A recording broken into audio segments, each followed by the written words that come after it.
La paz esté con ustedes. Amigos, ¿qué es lo que tienen las montañas que son tan cautivantes para nosotros? Tal vez sea porque soy de Chicago donde todo es llano, pero cada vez que he visto montañas me siento atraído por ellas. Recuerdo la primera vez que fui a Seattle y vi el monte Rainier, que no está a la vista, como dicen todo el tiempo, porque está cubierto habitualmente por nubes, pero estaba brillantemente visible ese día. No lo sé, me quedé en una especie de éxtasis mirando esa montaña. Cada vez que voy en un avión sobrevolando una montaña, me atraen siempre mirarlas incluso desde esa gran altura.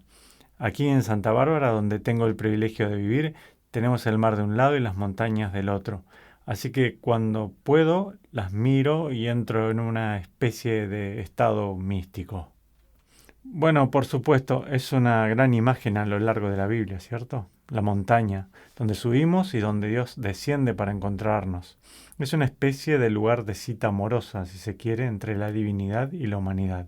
Bueno, en el profeta Isaías, y de nuevo estamos leyendo Isaías en nuestra primera lectura, aparece mucho la imagen de la montaña santa de Dios. Uno de mis pasajes favoritos de toda la Biblia es el capítulo 2 de Isaías.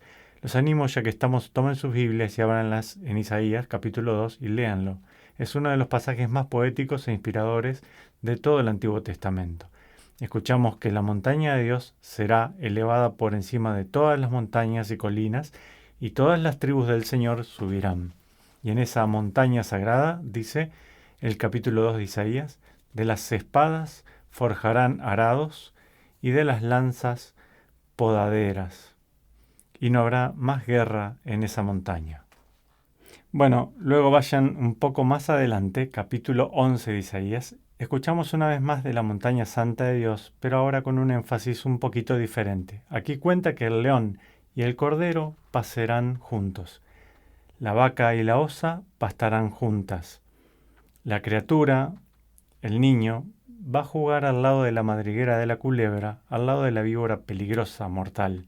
Pero luego, estoy citando, no harán daño ni estrago por todo mi monte santo, porque, así como las aguas colman el mar, así está lleno el país de la ciencia del Señor.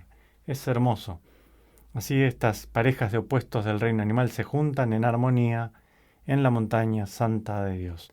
Bueno, finalmente entonces nuestra lectura de hoy, tomada del capítulo 25 de Isaías. Hay todavía otra referencia a la montaña santa de Dios. Escuchen. El Señor del universo preparará sobre este monte un festín con platillos suculentos para todos los pueblos, un banquete con vinos exquisitos y manjares sustanciosos. Hermoso. Así que 3 referencias a la montaña sagrada. Ahora, la montaña en cuestión es el monte Sión, que Isaías conocía. Es la montaña de la ciudad de Jerusalén, en cuya cima está el templo, el lugar de la alabanza correcta. En esa montaña santa, ciertamente, la humanidad asciende, la divinidad desciende, y en ese gran acto de alabanza correcta, la divinidad y la humanidad se conectan juntas. Esa es la montaña de la que está hablando. Se está refiriendo también, parece muy claro, no solo a esa montaña particular de Palestina, sino también al místico monte Sión. Podría decirse el cumplimiento celestial de la alabanza correcta. Entonces, claramente en el monte Sión, aunque el templo está allí y sí, la alabanza correcta está sucediendo, todavía es imperfecta. No se consigue toda esa reconciliación y toda esa no violencia y paz liberándose. Así que Isaías se está refiriendo a Sión, pero también está anhelando lo que simboliza el monte Sión. Es la montaña sagrada definitiva de nuestra unión celestial con Dios. Hermoso, hermoso. Entonces, ¿cómo son las cosas de la montaña mística? ¿Cómo luce el mundo cuando se le da todo el crédito a Dios? Miren esa primera imagen. El conflicto se desvanece. ¿Ven por qué? Cuando estamos todos juntos apartando la mirada de nosotros mismos, de nuestros propios intereses, y estamos mirando juntos a Dios, ¿qué más surge entre nosotros sino paz? ¿De dónde viene el conflicto? Bueno, yo tengo mi interés, tú tienes tu interés y por supuesto van a chocar en este mundo finito. Pero cuando todos juntos nos enamoramos del bien trascendente de Dios, entonces surge la paz y podemos forjar arados de las espadas y podaderas de las lanzas, las armas de guerra convirtiéndose en medios para el cultivo, para el fin del conflicto. Luego, desplazando un poquito las metáforas, enemigos y oponentes tradicionales simbolizados por estas clases de animales en disputa, el león y el cordero, la osa y la vaca y demás, se reunirán juntos en paz. Cuando se da gloria a Dios en las alturas, y no para el interés propio de mi grupo y tu grupo, defendiendo mi clase en contra de la tuya, vean todo eso como nacido del amor propio. Pero si juntos acudimos a Dios, el león y el cordero pasen juntos. Ese es el místico Monte Sión. Y entonces vuelvan a nuestra lectura de hoy. En la montaña santa, mística, el lugar definitivo de la alabanza correcta, toda la humanidad será alimentada. Así que utilizando todo este imaginario inspirado en la mesa, vinos exquisitos y manjares sustanciosos y todo eso, de lo que está hablando Isaías, finalmente, es del alimento del alma. Agustín vio esto muy claramente, el hambre del corazón humano.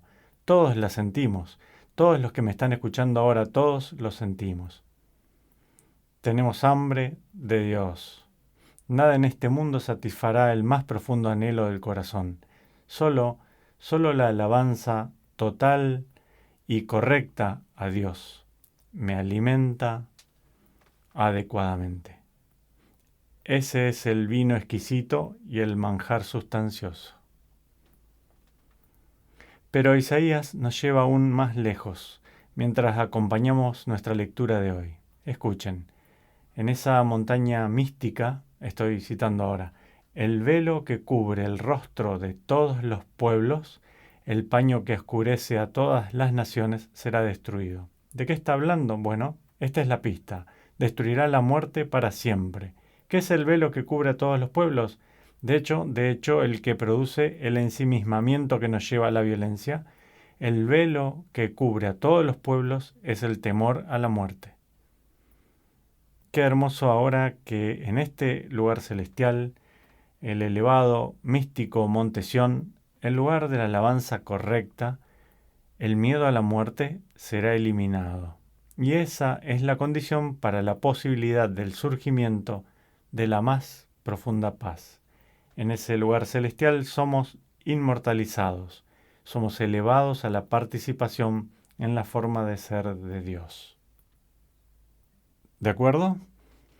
Hemos mirado al monte Sión, Jerusalén, la Jerusalén que Isaías conoció, el lugar donde en efecto cada año en la Pascua judía las tribus subirían, el lugar ciertamente donde intentarían dar a Dios la mejor alabanza que pudieran.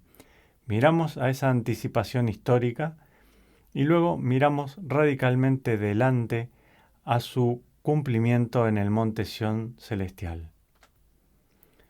Puedo sugerirles, sin embargo, hay una especie de montaña intermedia que mira atrás realmente al antiguo Israel y al antiguo Jerusalén, que también mira adelante a la culminación en la montaña mística. La montaña de la que estoy hablando ahora es la misa. Es la misa.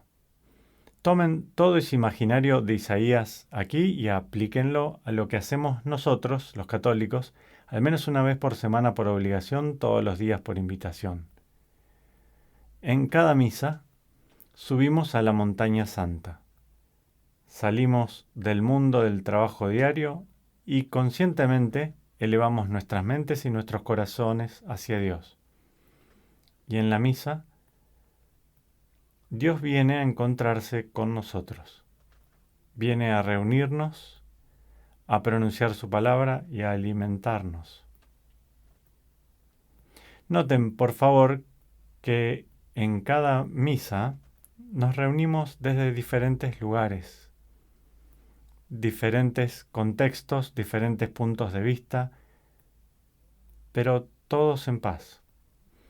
Qué hermoso que mientras comienza la misa, cantamos juntos.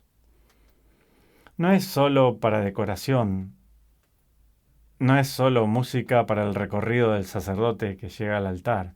El canto de la comunidad reunida, la elevación armoniosa de sus voces en una plegaria común, es el signo de que el león y el cordero están paciendo juntos. Es el signo de que, al menos por ese momento, hemos forjado arados con las espadas y podaderas con las lanzas. En nuestra plegaria común a Dios encontramos esta hermosa comunidad. Normalmente gente y grupos antagónicos, por así decirlo, pasen juntos mientras rezan. Y entonces, qué hermoso. Isaías nos dice que en el místico Sión seremos alimentados con la mejor comida. ¿Qué pasa en cada misa? Sino que Jesús mismo nos regala su cuerpo y su sangre. Oh, el vino exquisito y el manjar sustancioso, bueno, esas son solo evocaciones. Esos son símbolos del alimento que comemos en cada misa, que es el cuerpo, sangre, alma y divinidad de Jesús. No somos nunca mejor alimentados que en la misa, lo cual por eso es trágico que el 70% de los católicos permanezca alejado de lo que el Vaticano II correctamente llamó la fuente y culmen de la vida cristiana. ¿Quieren encontrar paz en sus corazones? ¿Quieren encontrar paz en el medio de sus congéneres seres humanos? ¿Quieren ser alimentados por la comida más exquisita? Allí es donde van, allí es donde la encuentran. Todo el antiguo Israel subía al monte Sión para la alabanza correcta de Dios. Esperamos por la consumación mística de esto en la montaña sagrada. Pero mientras tanto, en nuestro tiempo, lo encuentran en la misa, la montaña sagrada. Mientras comemos y bebemos el cuerpo y sangre de Cristo, ¿qué nos sucede? De paso, somos inmortalizados. Los padres de la Iglesia lo vieron realmente claro. La Eucaristía es alimento para la jornada, eso es verdad. Pero es también una clase de preparación. Escuchen esto, para nuestras mentes, nuestros corazones y sí, nuestros cuerpos, para vivir la vida inmortal del cielo. La Eucaristía nos dispone, nos prepara para vivir en ese espacio. En otras palabras, todo lo que Isaías vio en su profética visión mística, que un día sería plenamente realizado en el cielo, está presente incluso ahora en la misa. Así que tal vez, mientras cierro, podemos decir con Isaías en cada misa: aquí está nuestro Dios, de quien esperábamos que nos salvara. Alegrémonos y gocemos con la salvación que nos trae, porque la mano del Señor reposará en este monte. Y Dios los bendiga.